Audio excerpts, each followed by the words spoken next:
Réponse. Le premier, c'est mon numéro d'identification. Le deuxième, c'est celui de Monsieur Gomez.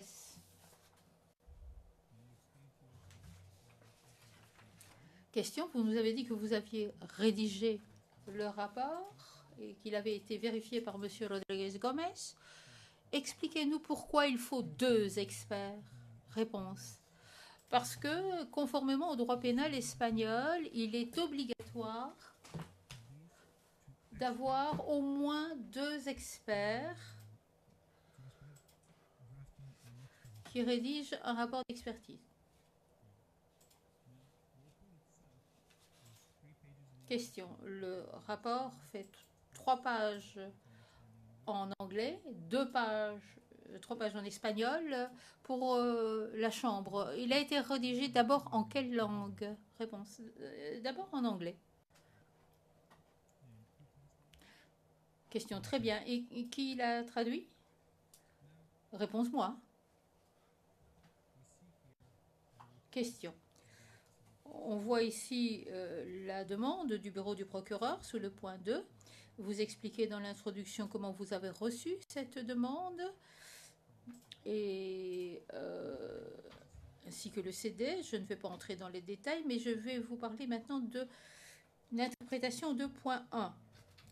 Vous nous avez expliqué un peu plus tôt en répondant aux questions de mon éminent collègue qu'il y avait 2 hypothèses, la 0 et la 1. Un peu plus tard dans votre rapport, on voit les mots more likely, plus probable, sous le point 5. Est-ce que vous pouvez nous expliquer comment vous interprétez les résultats de votre analyse? Réponse. Eh bien, l'analyse, elle est au point 3.3. Dans cette partie du rapport d'experts, on retrouve l'observation critique en audio et en vidéo. Après cet examen critique du fichier vidéo, donc des images, on essaye de voir s'il y a quelque chose qui n'est pas juste, qui semble hors contexte, s'il y a des traces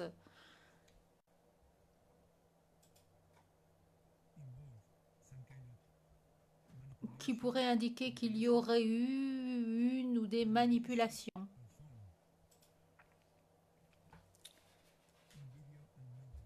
Ça, c'est fait sur les séquences audio et vidéo. Pour la partie audio, on utilise des écouteurs pour faire le meilleur travail possible. On a également, en dehors de cela, l'analyse des métadonnées. Comme je l'ai expliqué déjà, on a travaillé avec VirtualDub. Donc le logiciel VirtualDub.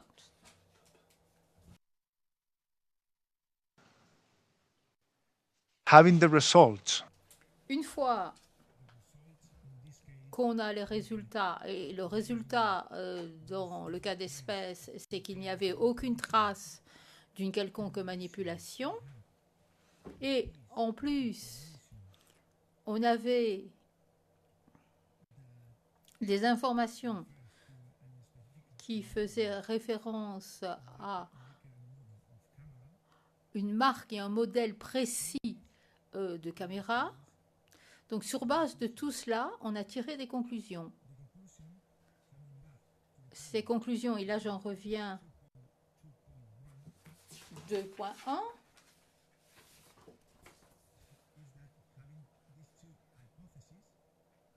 La conclusion, c'était que avec ces 2 hypothèses, on pouvait conclure que le fichier vidéo était authentique ou qu'il avait été obtenu d'une autre manière. Et le résultat de l'analyse, qui avait été mentionné précédemment,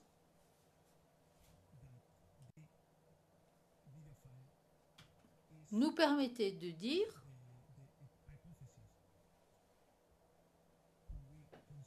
quelle était l'hypothèse que nous considérions comme la plus vraisemblable pour ce fichier vidéo. à savoir que le fichier vidéo était authentique.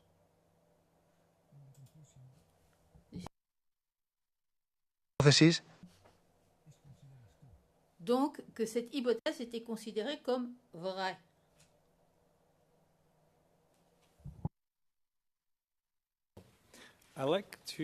Monsieur Demirjian, très bien. J'attire votre attention maintenant sur la deuxième page de votre rapport. C'est celle qui se termine par 0342 pour la cour électronique. En haut de la page, vous parlez de l'équipement utilisé. Vous avez déjà expliqué ce qu'était VirtualDub. Est-ce que vous pourriez, très brièvement, ce que sont les autres softwares qui ont été utilisés pour la préparation de ce rapport et que font ces logiciels? Le premier logiciel a été utilisé pour améliorer le fichier vidéo. Le second, VirtualDub, a été utilisé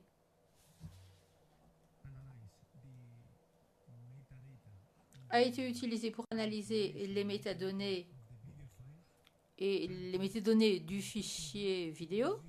Et en dehors de cela, ça a été utilisé également pour encastrer l'audio, la séquence audio originale dans le fichier vidéo. WinX a été utilisé aux mêmes fins que VirtualDub pour essayer de déceler des traces éventuelles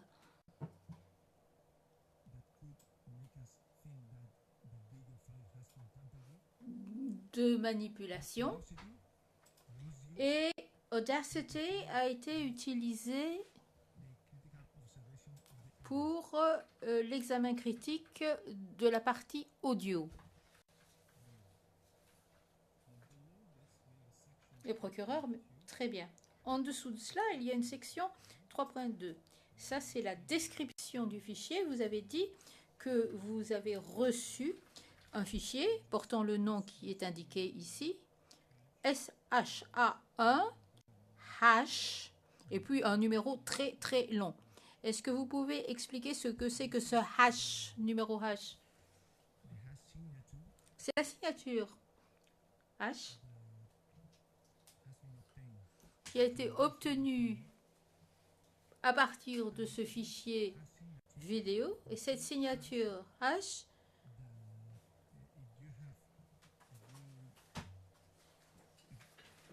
celle de la clé de contrôle, nous permet de savoir s'il y a un autre fichier avec un nom différent, mais la même signature. Si c'est le cas, alors ça veut dire que les fichiers vidéo sont les mêmes.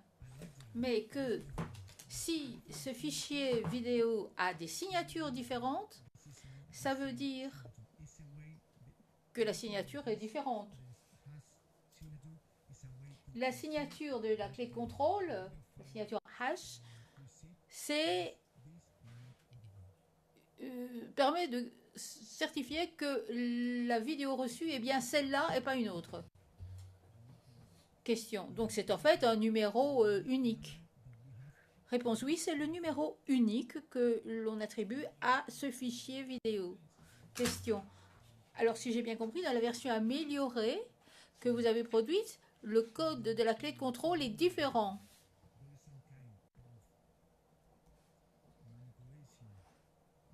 Réponse. Oui, quand il y a une manipulation, où il y a un montage qui est fait sur la fichier vidéo, la clé de contrôle change.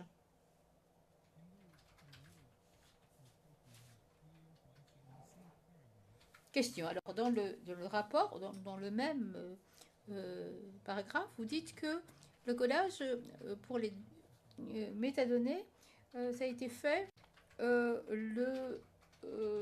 c'était enregistré le 7 janvier 2011 à 4h17. Puis je vous demandais où vous avez trouvé cette information. Réponse. Cette information, on la retrouve dans la structure du fichier du support. C'est quelque chose qui vient du fichier vidéo.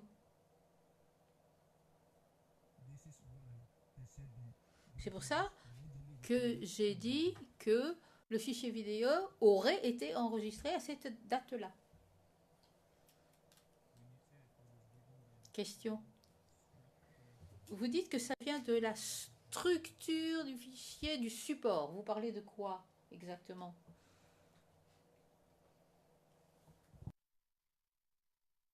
Réponse. Quand vous faites une copie d'un objet numérique, d'un support, par exemple une clé USB, sur un disque dur ou sur un CD, donc sur un disque, en fonction de l'information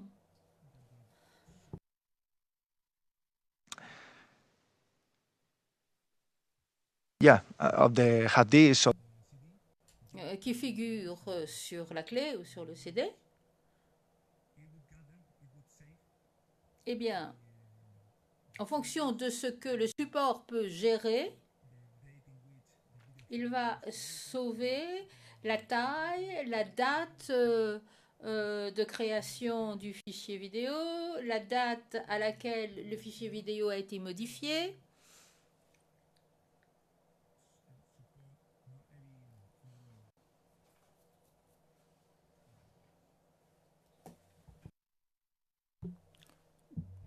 Tous les supports numériques ne permettent pas d'avoir cette information de la même façon.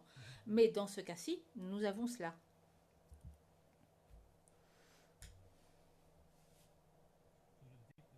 Question. Donc les données que nous avons ici, ce sont des données qui figuraient sur le support, le dispositif où se trouvait le fichier.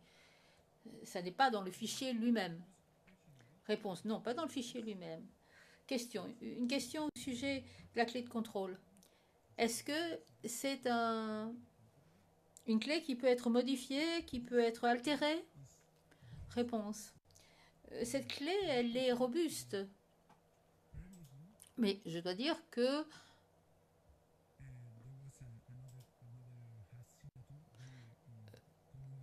auparavant, il y avait une autre clé de contrôle qu'on utilisait très souvent, MB5. Et cette clé-là, finalement, elle a été altérée. C'est-à-dire que quelqu'un arrivait à créer deux fichiers vidéo avec la même clé. Dans le cas de la clé de contrôle 1, le H1, que je sache, au moment où le rapport d'expertise a été rédigé, personne n'avait réussi à casser cette clé.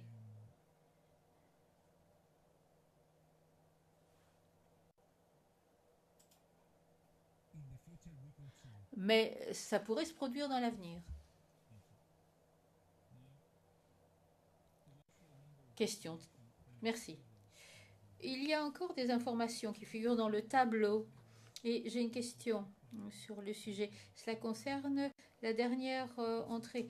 Il s'agit du taux d'échantillonnage. On voit ici 22 050 Hz. Est-ce que vous pouvez nous parler de la qualité du chiffre donné pour ce qui est du fichier audio?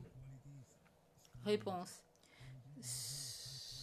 C'est une qualité standard. Ce n'est pas une qualité très élevée, mais elle est suffisante pour que l'on comprenne une conversation, des mots, quand bien même ça n'est pas la qualité la plus souhaitable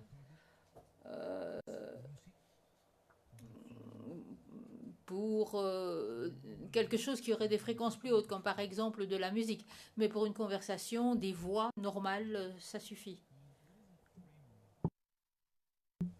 Alors vous avez également le taux, les informations sur le plan, le frame rate. Alors le nombre de plans par seconde qui figurent dans ce fichier vidéo. Question, très bien. Je vais passer au 3.3. Point 1. Examen critique. Vous nous avez déjà expliqué comment vous étiez arrivé à vos observations. Est-ce que vous pouvez, de façon pratique, nous expliquer ce que vous avez fait avec le dossier pour arriver à ces observations? Réponse. Eh bien, ça, c'est quelque chose qui a été fait par les deux experts. D'abord un, puis l'autre. Il s'agissait d'observer le fichier vidéo avec un débit, une fréquence d'image standard, et puis alors plan par plan, pour essayer de déceler des traces qui auraient pu nous conduire à penser que le fichier avait été altéré.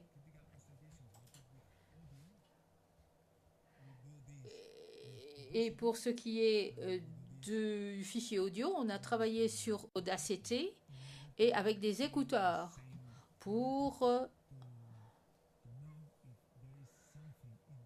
voir si dans le fichier audio il y avait quelque chose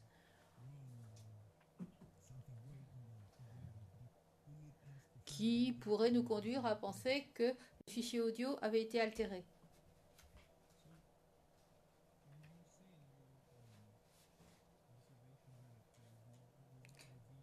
Question. Quand vous dites dans vos observations qu'il n'avait pas décelé d'indication de manipulation, qu'est-ce que vous voulez qu'est-ce que vous cherchez pour savoir s'il y a manipulation?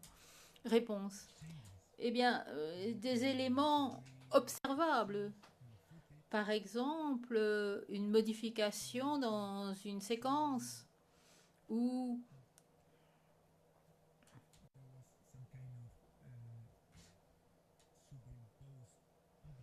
bien s'il y a des objets qui ont été superposés sur l'image. Quelque chose qui pourrait nous conduire à penser qu'il y a eu un montage, qu'il y a eu une manipulation de cette image. De nos jours, il y a beaucoup de logiciels. Un bon professionnel avec un bon logiciel peut altérer une séquence vidéo. Et nous essayons de voir si ce genre de choses s'est produit. Question, je vous remercie. Le segment suivant, c'est le 3.3.2. C'est celui qui porte sur l'analyse des métadonnées. Et ici, vous avez identifié la marque et le numéro de série de la caméra qui a été utilisée pour l'enregistrement de la séquence. Et vous avez dit que vous aviez consulté la documentation du fabricant. Pouvez-vous... On pourrait peut-être d'abord consulter l'annexe 2 de votre rapport, là où vous affichez tout cela, 0082 0351, s'il vous plaît. Il s'agit de l'onglet 3 sur notre liste.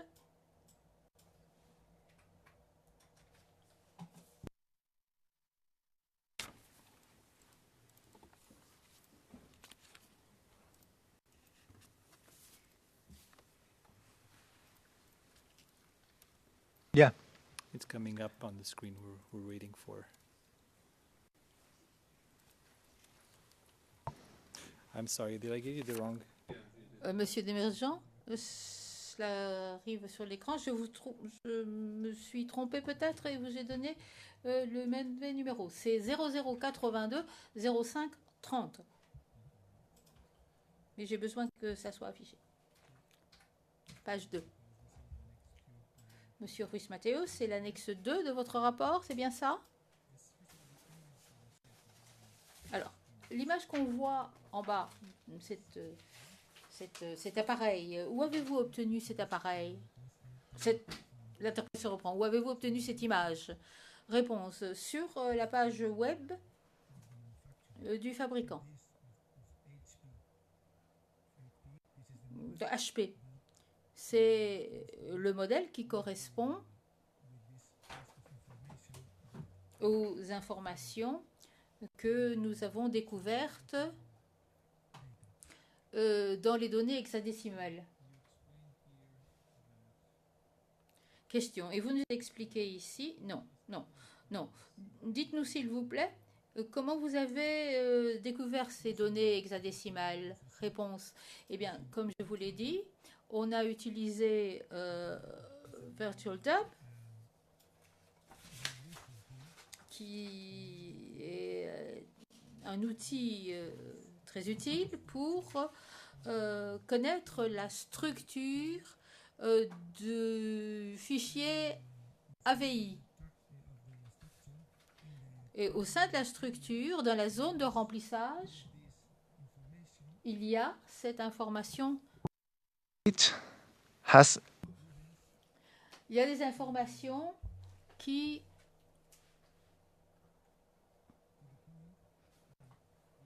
ont fait que nous fournissons les informations qui se trouvent sous le 3.3.2. Question. Et là, on a au-dessus de cette représentation de l'appareil, on a une case. Qu'est-ce que c'est? Réponse, eh bien, c'est quelque chose qu'on retrouve dans VirtualDub. Vous avez les données hexadécimales à gauche et à droite, ce sont les mêmes données en code access.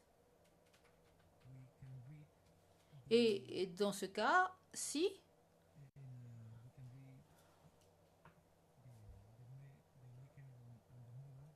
on voit la marque et le modèle de l'appareil. Monsieur Desmergents, vous faites référence à la colonne centrale. Réponse oui. Alors, HP Photosmart M447. Monsieur Desmergents, pour la chambre, on pourrait peut-être faire un gros plan sur la colonne centrale pour bien voir ce à quoi fait référence le témoin.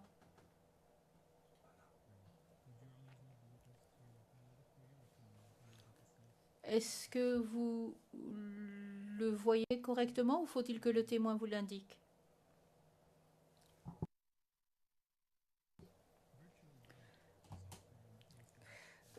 Le logiciel VirtualDub nous dit qu'il s'agit d'un appareil HP Photosmart M447. On voit une représentation de cet appareil. Est-ce que vous pouvez expliquer les chiffres, s'il vous plaît? Réponse. Eh bien, le fabricant indique que le seul modèle qui concerne cette série 440, c'est celui-là, le M447. Monsieur Desmergents, dans cette partie de votre rapport, on peut peut-être revenir au rapport 0082 0341, bas de la seconde page, 0342. Vous expliquez que cet appareil permet d'enregistrer une séquence vidéo de 320 sur 240 pixels avec une fréquence de plan de 24 436 par seconde. Et ce sont des informations qui sont cohérentes avec le fichier vidéo que vous avez analysé. Monsieur le Président, puis-je savoir quand la pause aura lieu? Le Président, dans 2 minutes. Le procureur, dans 2 minutes. Donc, j'explique. Nous travaillerons sur la partie amélioration plus tard. Le Président, très bien. Monsieur Desmergents, merci. Le Président, nous allons faire la pause. Nous reviendrons à 14h30 après la pause déjeuner. Merci beaucoup.